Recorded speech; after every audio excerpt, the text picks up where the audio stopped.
Selamat pagi anak-anak ibu semuanya. Pagi, Bu. Baiklah, sebelum kita memulai pembelajaran kita pada pagi hari ini, Ibu ingin meminta kepada anak-anak sekalian untuk membawakan ibadah singkat kita. Siapa yang bersedia, silakan maju ke depan. Baiklah, Devi dan Hadasa, saya persilakan maju ke depan.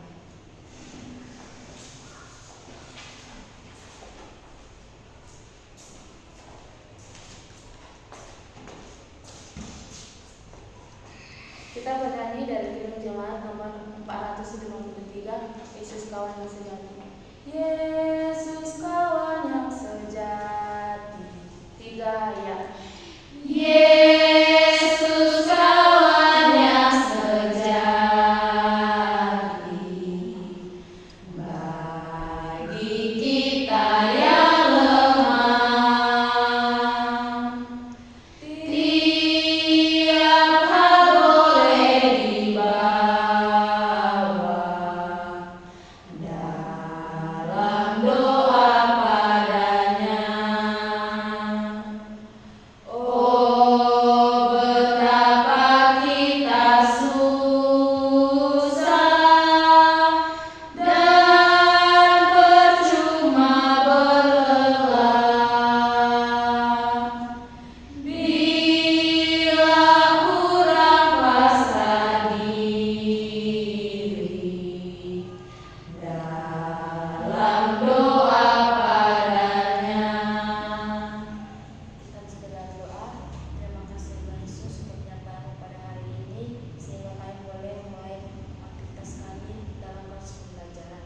Dan Tuhan, sebentar kami akan memulainya, kiranya Engkau yang memberkatinya. Terpujilah namamu, haleluya, amin. Baiklah, terima kasih kepada anak-anak itu, silakan duduk kembali. Baiklah, sebelum kita memulai pembelajaran kita pada pagi hari ini, apakah semuanya hadir? Hadir, Bu. Hadir semua? Iya, Bu. Baik, sebelum Ibu akan menjelaskan kepada kita tujuan pembelajaran, Ibu akan membentuk kalian dalam 5 kelompok.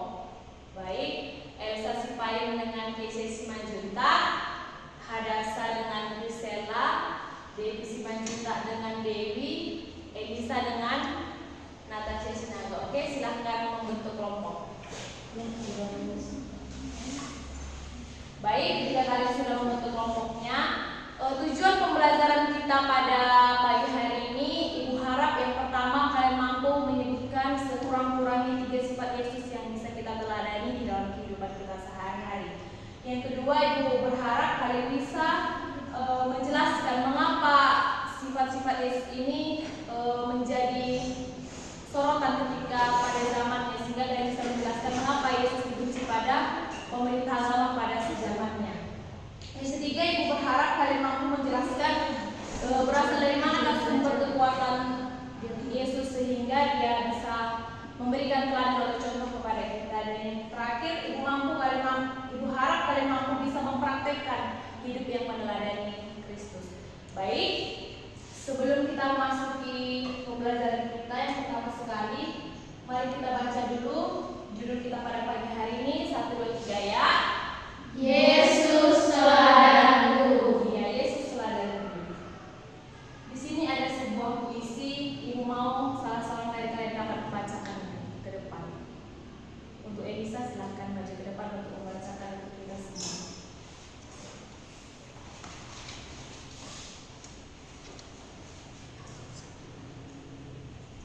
Yang mana membaca itu? Dari judul.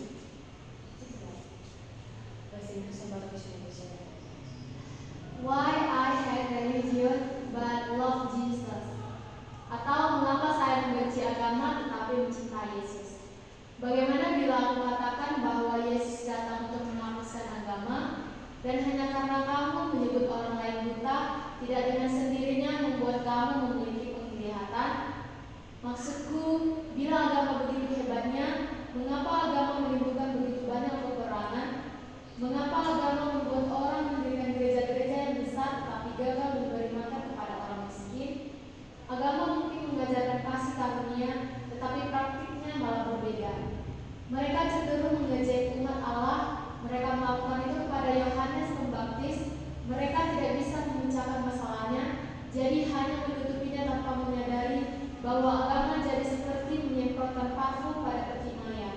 Dan ketika ia dibunuh, ia berseru, "Bapa, ampunilah mereka, karena mereka tidak tahu apa yang mereka perbuat." Karena sementara ia tergantung pada salib, ia memikirkan kamu dan ia mengangkat semuanya bersama dan menguburkannya di makamnya. Itulah sebabnya aku berlutut pada salib dan berkata, "Marilah, tempat masih ada." Karena itu tentang agama, tidak, aku membencinya. Malah aku merasa muak kepadanya. Karena ketika Yesus berkata, "Sudah selesai," aku percaya ia sungguh memaksudkannya demikian. Baik, terima kasih. Puisi ini diciptakan oleh seorang ternama dari Amerika Serikat. Dari kalian telah mengamati, menghayati dari puisi yang telah ditampilkan pada saat ini. Apakah ada yang mengerti maksudnya? Ada yang ingin menyampaikan menurut pendapatnya apa yang ingin sebenarnya dikatakan menurut puisi ini? Pesan apa yang ingin disampaikan seperti itu? Ada yang bisa? Dewi? Di sini Bu,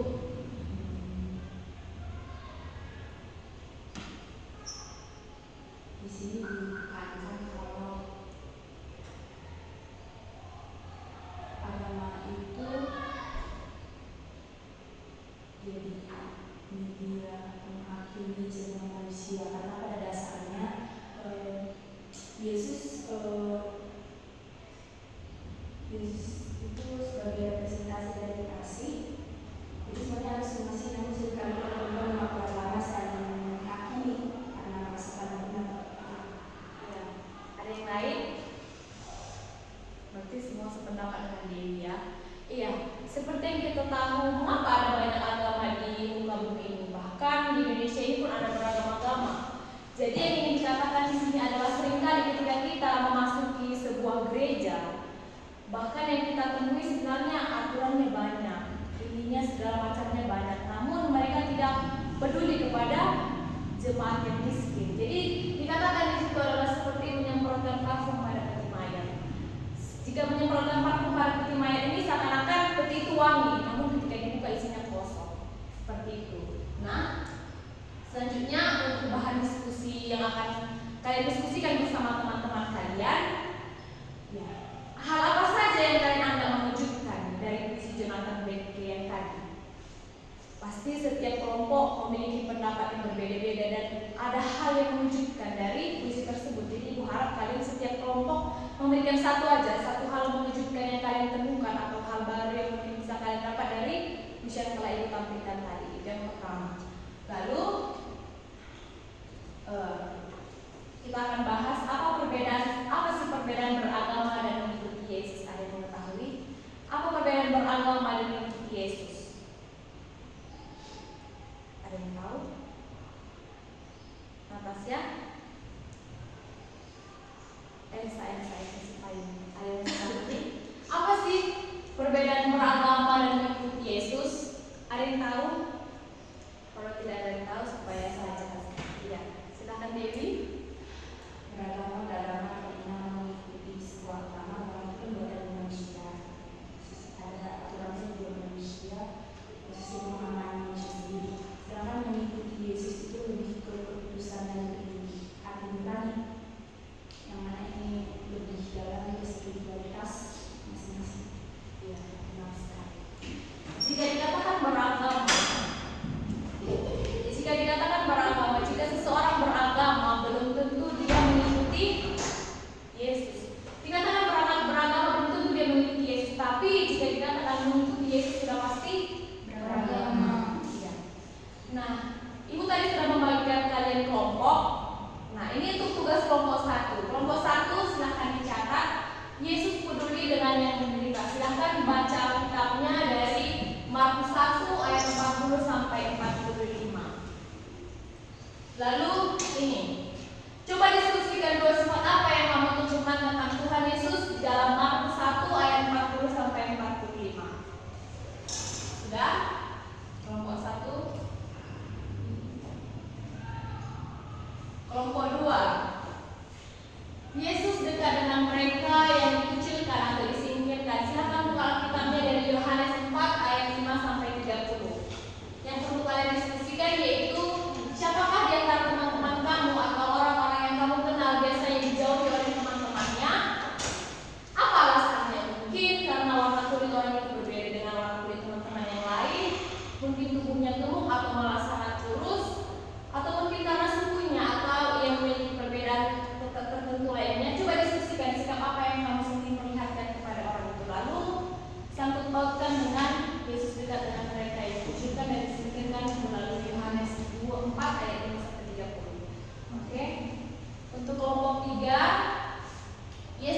membenci ketidakadilan.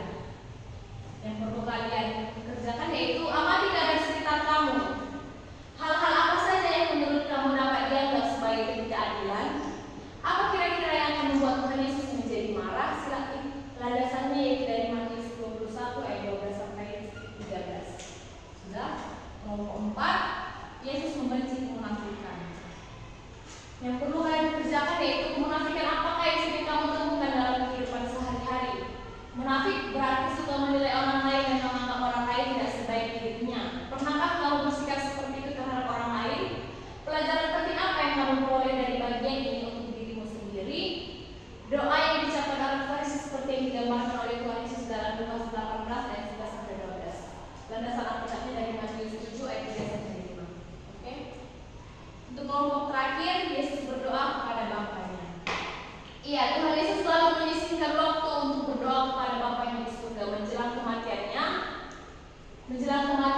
Tuhan Yesus, ketika Tuhan Yesus menghadapi sebuah perjuangan yang maha berat, dia pun kembali berdoa kepada Bapaknya di surga. Dalam ayat 43 Lukas memberikan catatan yang menarik. Maka suara malaikat dari langit menampakkan diri kepadanya untuk memberi kekuatan kepadanya. Oke, Ibu, ada yang bertanya? Ya, silahkan kalian bekerja dengan kelompoknya masing-masing. Ibu berikan waktu 30 menit untuk kalian mempresentasikan hasil kalian ke depan kelas. Oke?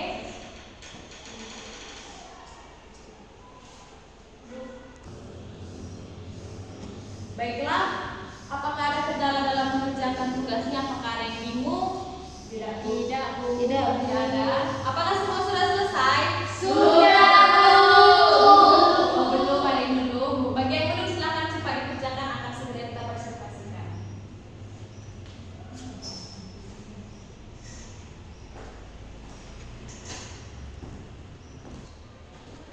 Baik, kita akan mempresentasikan hasilnya. Pada kelompok 1, Ibu persilakan maju ke depan sebagai perwakilan kelompok.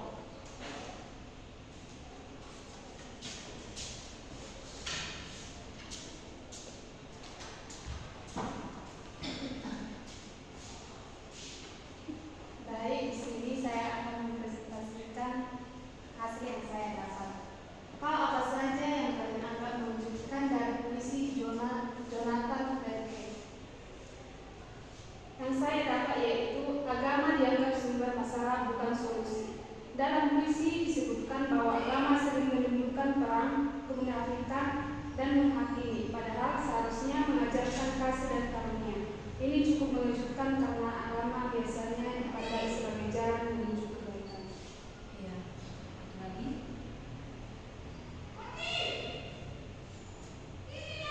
Yang kedua yaitu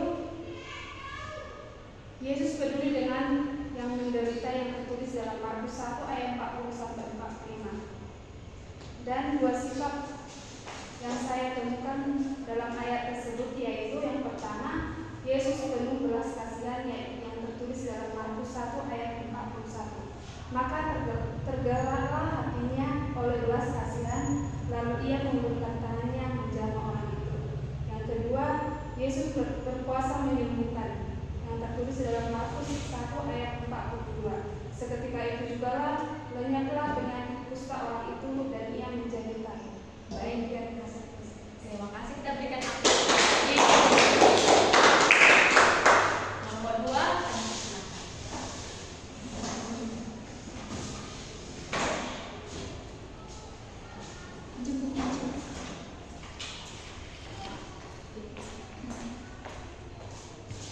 Baik, saya akan mempresentasikan hasil diskusi kami.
kelompok 2, mari kita berikan aplaus. Pada kelompok 3 kami persilakan.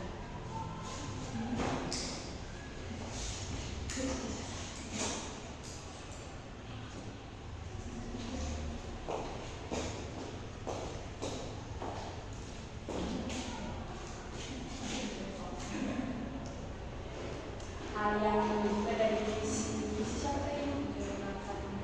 Jonathan. Di sana kan tadi ada kalimat pertama kalau nggak salah katanya apakah Yesus datang untuk mengubah dunia dari perubahan agama. Nah itu cukup menunjukkan sih buat saya karena kelompok kami karena selama ini kan yang kita dengar tentang Yesus kan representasi itu kan positif yang baik-baik, tapi tiba-tiba ada kalimat seperti itu menunjukkan buat kami, tapi kami tidak tahu artinya dan tidak mau tahu juga, yang dalam artian kurang pas posisi kami untuk mengulik itu Bu. Nah selanjutnya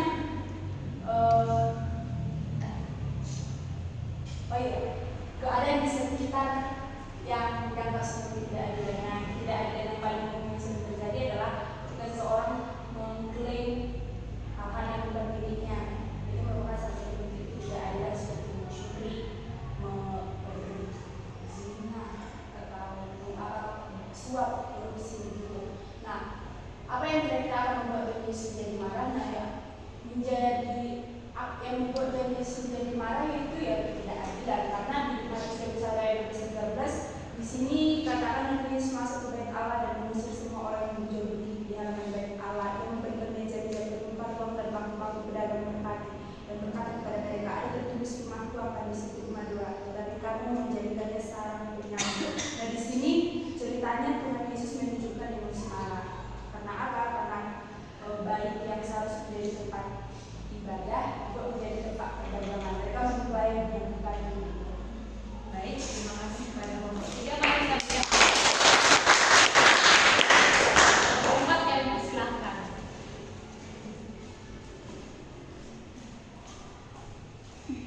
Menurut kelompok kami Bu, yang tentang komunis itu hal yang menunjukkan bagi kami yaitu yang ternyata umat beragama itu juga saling menghakimi agama yang lain. Bagi sibuk terus yang Yesus memberi kemunafikan itu menurut kelompok kami yang saat ada teman yang diejek atau dibeda-bedakan karena penampilannya, lalu saat teman kita mencontek tapi dia dapat nilai yang tinggi daripada teman yang diconteknya itu. Ya. Silakan berikan aplaus kepada kelompok 4.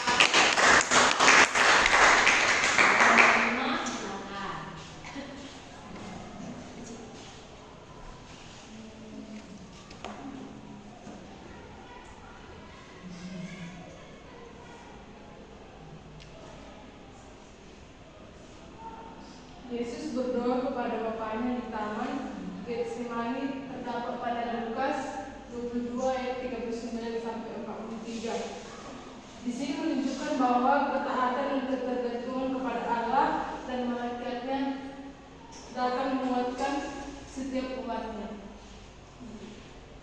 Di sini aku ketawa. Silakan dulu. Berikan aplaus kepada kelompok 5. Baik, dari 5 kelompok kita akan menarik sebuah kesimpulan atau sebuah pembelajaran penting bahwa dari kelima topik yang telah kita bahas bahwa Tuhan Yesus memiliki sifat yang luar biasa yang harus kita teladani sebagai anak-anak remaja Kristen. Mari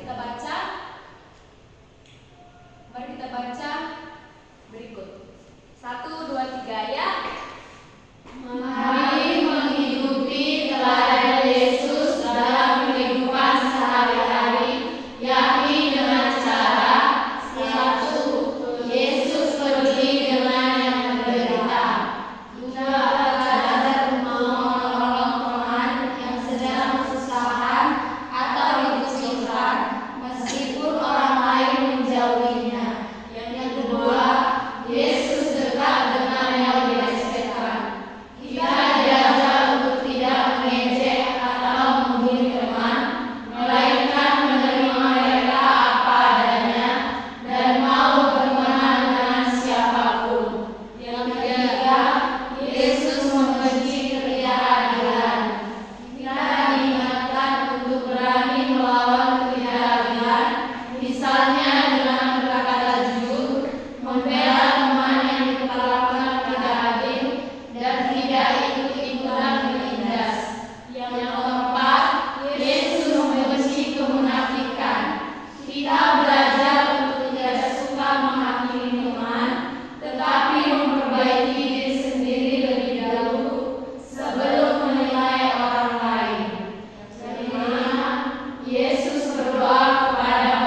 Semua sudah pas? Semua sudah paham? Baik. Kesimpulan pembelajaran kita pada hari ini yaitu Yesus memberikan teladan yang luar biasa bagi kita dalam kehidupan sehari-hari. Ia menunjukkan kepedulian kepada orang yang menderita, tidak menjauhi atau menghina orang yang berbeda atau dilecehkan, tetapi justru menerima mereka dengan kasih. Ia juga tegas menolak ketidakadilan dan kemunafikan karena hal itu melukai banyak orang dan tidak sesuai dengan kehendak Allah. Selain itu, Yesus selalu mencari kekuatan dari doa kepada Bapa di surga sehingga ia mampu menjalani hidup yang penuh kasih, adil dan benar. Dari teladan ini kita sebagai anak-anak Tuhan Yesus belajar untuk peduli kepada teman yang kesulitan, tidak membeda-bedakan teman, barang menolak hal yang tidak adil, tidak bersikap munafik serta rajin berdoa agar hidup kita dikuatkan Tuhan.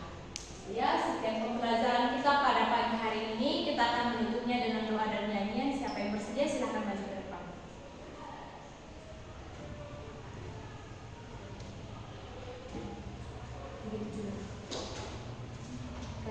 Mari kita bernyanyi, ikuti kau saja Tuhan, dua-dua ya. Ikuti kau saja Tuhan, jalan damai bagiku.